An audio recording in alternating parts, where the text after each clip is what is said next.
네, 안녕하십니까. 6주차 정신건강 심리적 기초 두 번째 시간이죠. 자, 이 6주차에서는 자아존중감과 적응에 대해서 살펴보도록 하겠습니다. 학습 목표를 보시면 첫째, 자아존중감의 개념, 기능에 대해서 알아본다. 둘째, 자아존중감과 정신건강 간의 관계를 이해한다. 셋째, 적응과 정신건강 간의 관계를 이해한다입니다. 네, 1강에서는 자아 개념과 정신 건강, 자아 존중감과 정신 건강에 대해서 살펴보도록 하고, 2강에서는 적응과 정신 건강에 대해서 살펴보도록 하겠습니다. 네, 첫 번째 6주차 1강입니다. 자아 개념과 정신 건강 안에서는요, 자아 개념의 의미, 자아 개념의 기능에 대해서 살펴보도록 하고, 자아 존중감과 정신 건강에서는 자아 존중감의 발달과 자아 존중감 발달 관련 변인에 대해서 살펴보도록 하겠습니다. 네, 첫 번째 자아 개념과 정신 건강입니다. 자, 여러분 자아 개념의 의미는 많이 들으셨죠? 이제 여러분들이 언제쯤 자아 개념이 형성되는지에 대해서도 한번 고민해 볼 필요가 있는데요. 자, 자아 개념의 정의란 자신의 존재에 대해서 어떻게 인지적으로 형성된 것. 그래서 뭔가 나라는 존재가 타인과 구분되는 독특한 특성을 우리는 자아 개념이라고 합니다. 자, 그러면 우리가 자신의 자아 개념을 파악하기 위해서는 여러 가지 측면의 자신을 분석하셔야 되겠죠? 그래서 학문적인 부분, 기술, 신체, 외모 또는 가치관, 자신의 희망, 그다음에 어떤 역할을 하고 있는가, 그다음 어떤 위치, 신분에 있는지에 따라서 이 자아 개념의 형성이 달라진다라고 할 수 있겠죠? 네, 좀 더 자아 개념의 의미를 구체적으로 살펴보고자 하는데요. 자, 자아 개념은 크게 세 가지 차원으로 나눌 수 있습니다. 그 첫 번째가 물리적인 자아이고요. 두 번째가 사회적인 자아, 세 번째가 심리적, 영적인 자아로 나눌 수 있습니다.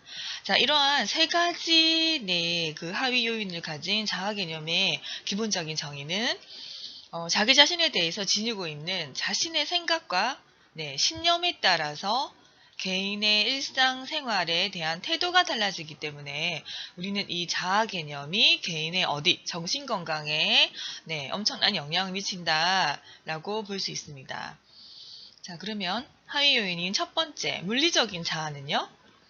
여러분 잘 아시는 바와 같이 자신이 가진 외모, 신체적인 특징, 뭐 키가 크다, 작다, 그 다음에 물질적인 이런, 소유물. 내가 무엇을 가지고 있다, 나는 있다, 없다. 그래서 물질적인 자아는요, 겉으로 드러나는 표면적인 특성을 뜻합니다. 자, 이러한 물질적인 자아는 문화가 규정한 물질적인 자아상이, 이런 자아 개념과 행동에 영향을 미친다라는 연구 결과들이 나오고 있습니다. 자, 두 번째, 사회적인 자아는 어떤 특징이 있을까요? 네, 맞습니다. 자, 타인과의 관계 속에서만 알 수 있는 자아죠. 그래서 부모 또는 또래 또는 어떤 집단에서의 위치. 그래서 이런 타인 간의 이런 사회 집단 속에서의 관계 속에서 나타나는 나의 어떠한 신분, 위치를 우리는 사회적인 자아라고 합니다. 그렇기 때문에 이 사회적인 자아의 기능적인 측면은요, 교우관계가 어떠한지, 또는 이성관계, 가족관계가 어떠한지, 또는 내가 사회적인 위치가, 지위가 어디에 속하는지에 따라서 이 사회적인 자아 형성이 달라질 수 있다라고 볼 수 있습니다. 자, 세 번째가 심리적, 영적인 자아입니다. 네, 이 자아 같은 경우는 우리 인간이 가진 뭔가 개인의 가치관, 도덕적인 기준과 관련된 자신의 내면적인 특성을 우리는 심리적 영적 자아라고 합니다. 그렇기 때문에 이 심리적 영적 자아가 긍정적이고 건강한 친구들인 경우 자기 반성적 사고를 잘 해서 바람직한 성격, 능력, 적성을 갖추게 되죠. 자, 두 번째로 살펴볼 것은 이러한 자아 개념의 기능적인 측면입니다.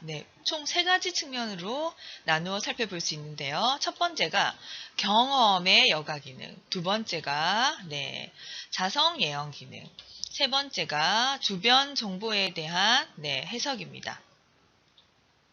자, 첫 번째 이 자아 개념의 기능은요, 경험의 여과 기능이라고 하는데, 자, 이런 지각적인 여가 장치에 의해서 모든 경험과 타인과의 상호작용의 내용을 어떻게 1차적으로 내 자아 개념이 걸러낸다.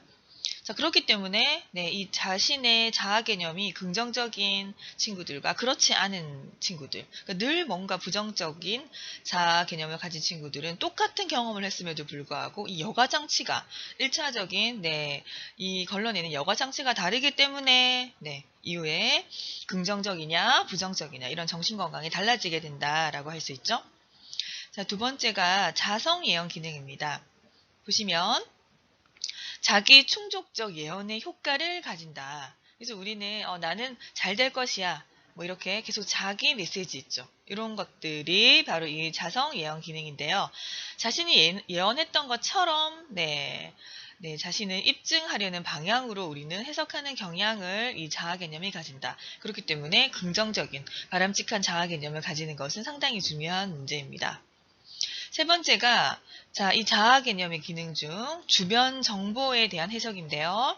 주변 정보를 해석하는데 뭐가 이 자아 개념이 영향을 미친다. 그래서 부정적인 자아 개념은 사람에 따라서 다르게 해석하게 되겠죠. 긍정적인 자아 개념은 또한 조금 현상이나 주변에 대한 해석을 좀 바람직한 걸로 해석하게 되겠죠. 자, 두 번째 살펴볼 것은 지금까지 살펴봤던 자아 개념의 토대로 자아 존중감이 형성되는데요. 자아 존중감과 정신 건강 중에서 첫 번째 자아 존중감의 발달에 대해서 살펴보도록 하겠습니다. 자, 자아 개념의 발달과 자아 존중감 발달은 굉장히 밀접한 관련을 가지는데요. 자, 첫 번째 자아 개념의 발달은 자신의 신체, 심리적인 특성을 내가 이해하면서 자신을 평가하는 것이라고 한다면 바로 이 자아 존중감이란 얘기는요. 이런 자아를 기반으로 해서 자기 자신을 굉장히 유능하다. 나는 할 수 있어. 나는 굉장히 가치 있는 인간이야. 중요한 존재야. 그 다음에 나는 무엇인가를 해낼 수 있어. 성공적이고 자신을 가치 있다라고 판단하는 느낌이나 감정을 우리는 셀프 이스팀, 자아 존중감이라고 합니다. 자, 그러면 지금부터는 이 자아 존중감을 측정하는 척도에 대해서 살펴볼 건데요. 로젠버그의 척도를 한번 다 같이 살펴보도록 하겠습니다. 자, 일단 4점 리커트 척도로요. 뭐 하나씩 보시면서 여러분 체크를 해보셔도 될 것 같습니다.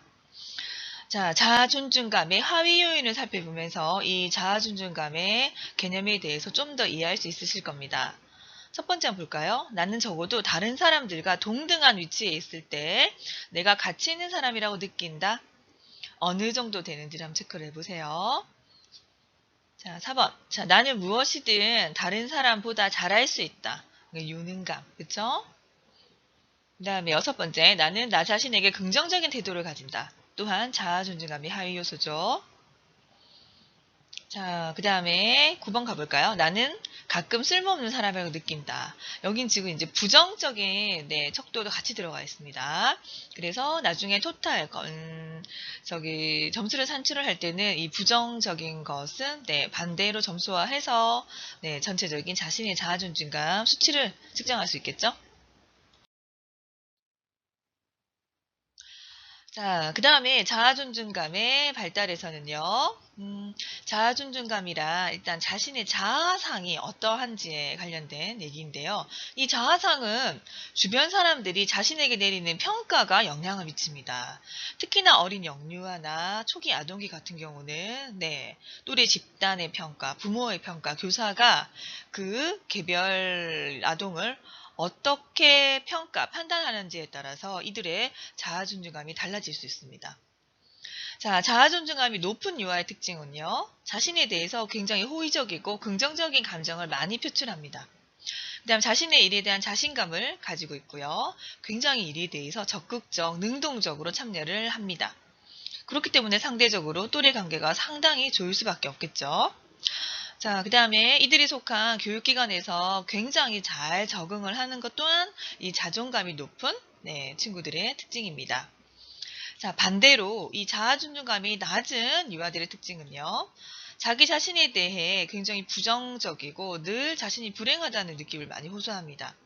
그래서 이 친구들은 또한 또래 관계에서 원활하지 못하기 때문에 어떤 새로운 곳에 간다든지 또 새로운 누군가와의 이렇게 관계를 갖는 모임, 만남 이런 것에서 굉장히 불안을 느끼고 적응을 잘하지 못합니다.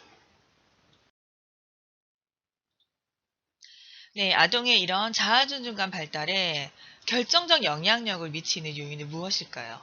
네, 유아기, 아동기는 아무래도 부모이지 않을까라고 생각이 듭니다.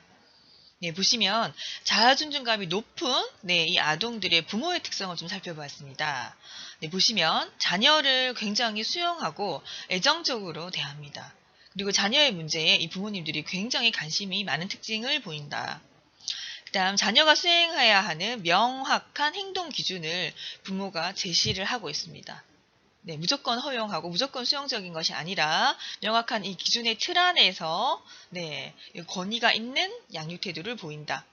그래서 제시된 행동 기준 내에서 아동은 의견을 자유롭게 표현할 수 있으며 의사소통이라든지 아이들의 이런 의견을 존중해주고 함께 고민해 나가는 그런 스타일의 부모들이 굉장히 많고요. 가족활동과 의사결정 과정에도 아동을 참여시키는 부모 특징들이 있더라. 자, 그 다음에 자녀가 필요할 때마다 유능하고 조직적으로 잘 도움을 준다. 무조건 부모가 어떤 문제를 해결해 주는 것이 아니라 현명하게 판단을 하셔서 필요한 이런 개입이라든지 도움, 그 다음에 요청 시 부모가 굉장히 적극적인 이런 지지, 격려를 해주고 있다는 것을 알 수 있습니다. 자, 그래서 자아존중감 발달의 또 다른 영향력은요, 사회적인 비교입니다. 자, 누가 누구보다 어떠하더라.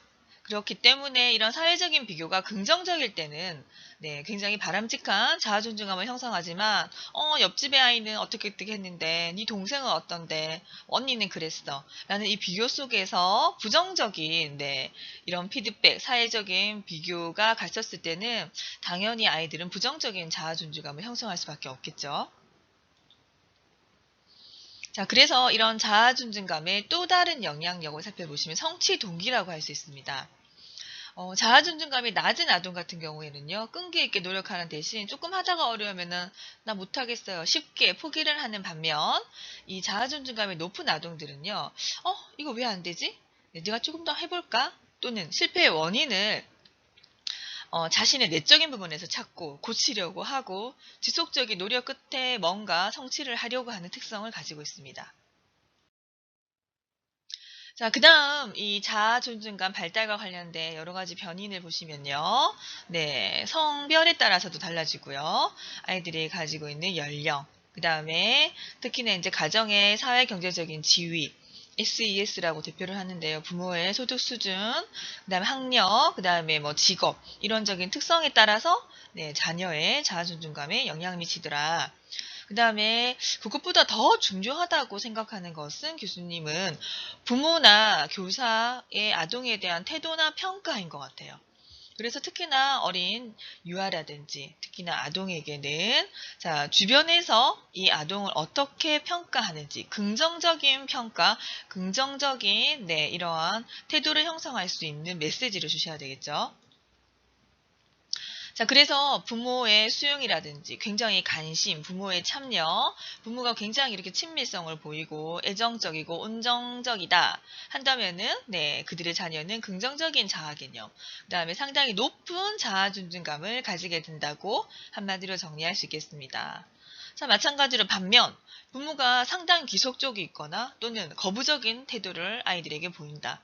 그 다음에 늘 어떤 문제에 대해서 자녀를 비난하고 또는 무관심하거나 억압 속에서 통제나 위협을 하는 부모 밑에서 자란 아이들은 당연히 부정적인 자아 개념을 형성하고 낮은 자아 존중감을 보일 수밖에 없겠죠.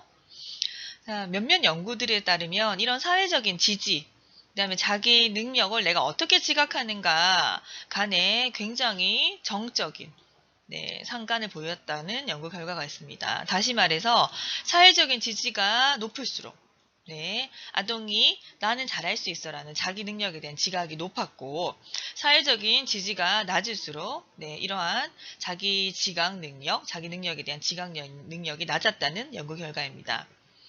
자, 다음